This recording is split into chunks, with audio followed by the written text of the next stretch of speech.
మురారి, ఆదర్శ్, కృష్ణ, ముకుంద వీళ్ళైతే ఔటింగ్కి వెళ్తూ ఉంటారు. థ్యాంక్స్ ముకుంద, మమ్మల్ని ఔటింగ్కి తీసుకొచ్చావు అని అయితే కృష్ణ అంటూ ఉంటుంది. నేను మిమ్మల్ని ఔటింగ్ తీసుకొచ్చింది దానికి కాదు, ఆదర్శ్కి నిజం చెప్పడానికి తీసుకొచ్చాను. నేను మురారిని మర్చిపోలేకపోతున్నాను అనే విషయం చెప్పడానికి తీసుకొచ్చాను అని అనుకుంటూ ఉంటుంది మనసులో. ఈలోగా వెనక్కి మురారి అయితే కృష్ణకి కితకితలు పెడుతూ ఉంటాడు. అది చూసి ముకుంద ఏంటి వీళ్ళు వెనక్కి ఏం చేస్తున్నారని అయితే అనుకుంటూ ఉంటుంది. అనవసరంగా వీళ్ళకి బ్యాక్ సీట్ ఇచ్చానా అని అయితే అనుకుంటూ ఉంటుంది మనసులో. ఇక నా మురారి వాళ్ళైతే ఏంటి ఏసీపీ సార్ ఏం చేస్తున్నారు అని అంటే, నేనేం తప్పు చేయలేదు కదా అని మన ఇద్దరం భార్యాభర్తలు అని అంటూ ఉంటుంది. అయినా బాగోదు ఏసీపీ సార్ అని అంటే, నాకు చాలా తలనొప్పిగా ఉంది కృష్ణ, నాకు తలకి మసాజ్ చెయ్యి అని అయితే అంటూ ఉంటాడు. ఏంటి ఏసీపీ సార్ అని అయితే కృష్ణ అంటూ ఉంటుంది.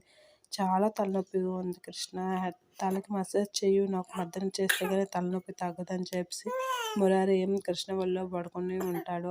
అలా పడుకున్న మురారికి మసాజ్ చేస్తూ ఉంటుంది కృష్ణ. అది చూసి ముకుంద అయితే ఏంటి వీళ్ళు అని చెప్పేసి అయితే అనుకుంటూ ఉంటుంది. మురారి అయితే లేవండి ఏసీపీ సార్ అంటే, చెయ్యి కృష్ణ, నాకు అలానే బాగుంది చెయ్యి అని అయితే అంటూ ఉంటాడు.